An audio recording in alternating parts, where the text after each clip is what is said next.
उधर गांव से सबसे मिलकर वोट मांग रहे हैं।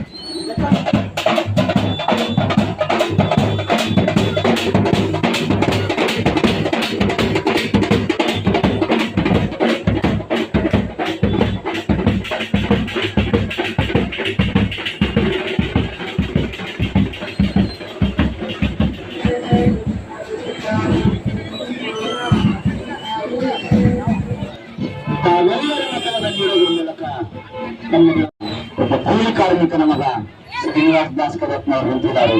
ಇವರ ಗುರುತಾದ ಕಮಲಗಳಿಂದ ಗೊತ್ತಿಗೆ ತಮ್ಮ ಪವಿತ್ರವಾದ ಮತವನ್ನು ಕೊಡುವುದರ ಮೂಲಕ ತಮ್ಮಗಳ ಸೇವೆಗಳು ಸದಾವಕಾಶ ಮಾಡಿಕೊಡುವ ಬಂಧುಗಳು. ಸ್ನೇಹಿತರೆ, ಇದೀಗ ನಮ್ಮ ಜೊತೆಯಲ್ಲಿ ಬಿಜೆಪಿ ಪಕ್ಷದ ಮುಖಂಡರಾದ ವಿಜಯ್ ಅಜಯ್ ಕುಮಾರ್ ಸರ್ ಬನ್ನಿ ಮಾತಾಡೋಣ. ಸರ್, ಹೇಗಿದೆ ಈಗ ತಾವು ಹಿಂದಿನ ಬಾರಿ ಕೂಡ ತಾವು ಅಭ್ಯರ್ಥಿಯಾಗಿ ಇಲ್ಲಿ ಸ್ಪರ್ಧೆ ಮಾಡಿದ್ದೀರಾ?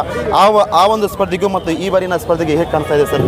ವಾತಾವರಣ ಹೇಗಿದೆ ಸರ್? ಈ ಬಾರಿ ಈ ದಕ್ಷಿಣ ಕ್ಷೇತ್ರದಲ್ಲಿ ಅಲ್ಪಸಂಖ್ಯಾತರು ಬದಲಾವಣೆ ಬಯಸಿದ್ದಾರೆ. ಏನು ನಮ್ಮ ಮತದಿಂದ ಇವತ್ತು ಅಧಿಕಾರದ ಗದ್ದೆಗೆ ಏರ್ತಾ ಇದ್ರು, ನಮ್ಮನ್ನು ದುರ್ಬಳಕೆ ಮಾಡಿಕೊಂಡು ನಮಗೆ ಈ ಬಾರಿ ವಂಚನೆ ಮಾಡಿದ್ದಾರೆ. ಅಲ್ಪಸಂಖ್ಯಾತರು ಸಾಕಷ್ಟು ಪ್ರತಿಭಟನೆ ಮಾಡಿ ಕೇಳಿದರೂ ಸಹಿತ ನಮಗೆ ಈ ಬಾರಿ ಟಿಕೆಟನ್ನು ಕೊಡಿಸ್ಲಿಕ್ಕೆ ಅವ್ರ ಕೈಯಲ್ಲಿ ಆಗಲಿಲ್ಲ. ಹೋಗಲಿ, ಐಂದೋದಾರಿ ಯಾರಿಗಾದರೂ ಟಿಕೆಟ್ ಕೊಟ್ಟರು ಕೂಡ ನಾವು ಒಮ್ಮತದ ತೀರ್ಮಾನದಿಂದ ನಾವು ಕಾಂಗ್ರೆಸ್ಸಿಗೆ ಮತವನ್ನು ಹಾಕ್ತಿದ್ವಿ ಅಂತೇಳಿ ಹೇಳಿದ್ದಾರೆ.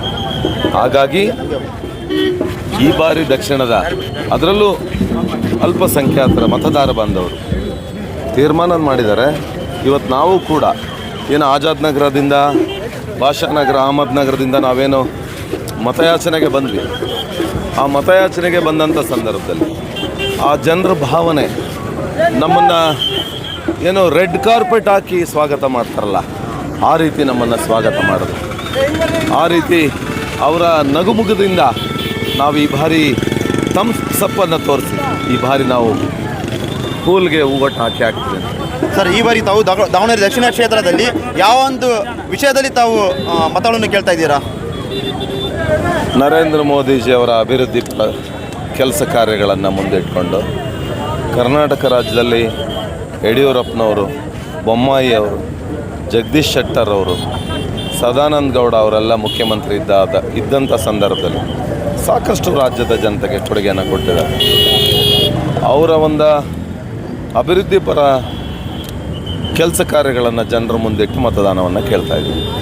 ಈಗ ಮುಖ್ಯವಾಗಿ ಏನಂದರೆ, ಈಗ ದಾವಣಗೆರೆ ದಕ್ಷಿಣ ಕ್ಷೇತ್ರದಲ್ಲಿ ಬಿಜೆಪಿ ಪಕ್ಷ ಗೆದ್ದು ಬಂದರೆ ಇಲ್ಲಿ ಗಲಾಟೆಗಳು ಆಗುತ್ತೆ ಅಂತ ಒಂದು ಮಾತು ಬರ್ತಾ ಇದೆ. ಸೊ ಇದರ ಬಗ್ಗೆ ಏನು ಹೇಳಕ್ಕೆ ಇಷ್ಟಪಡ್ತೀರಾ? ಯಾವನೋ ತಲೆ ಕಟ್ಟವನು ಹೇಳಿದಾನೆ ಅಂತೇಳಿ ಅದನ್ನೆಲ್ಲ ನಾವು ಒಪ್ಪಕ್ಕೆ ತಯಾರಿಲ್ಲ. ನರೇಂದ್ರ ಮೋದಿ 12 ವರ್ಷ ಆಗಿದೆ ಗೆದ್ದು. ಕರ್ನಾಟಕ ರಾಜ್ಯದಲ್ಲಿ ಭಾರತೀಯ ಜನತಾ ಪಕ್ಷನೂ ಕೂಡ 8 ವರ್ಷ ಅಧಿಕಾರ ಮಾಡಿದೆ.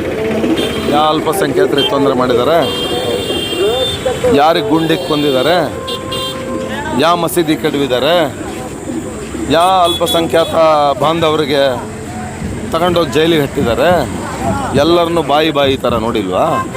ಇದನ್ನು ಬೇಕಂತ ಕೋಮುವಾದಿ ಸೃಷ್ಟಿ ಮಾಡೋದೇ ಕಾಂಗ್ರೆಸ್ನವರು. ಅದನ್ನು ಸೃಷ್ಟಿ ಮಾಡಿ ಮತವನ್ನು ಹೊಡಿಬೇಕು, ಅಲ್ಪಸಂಖ್ಯಾತರ ಮತ ಛಿದ್ರ ಆದರೆ ನಾವು ಗೆಲ್ಲೋದಿಲ್ಲ ಅನ್ನೋ ಕಾರಣಕ್ಕೆ ಈ ನಾಟಕವನ್ನು ಆಡ್ಕೊಂಡು ಬರ್ತಾ ಇರೋದು. ಈ ಸುಳ್ಳನ್ನು ಜನರ ತಲೆಯಲ್ಲಿ ತುಂಬ್ತಾ ಇರ್ತಕ್ಕಂಥದ್ದು ಕಾಂಗ್ರೆಸ್ನವರು.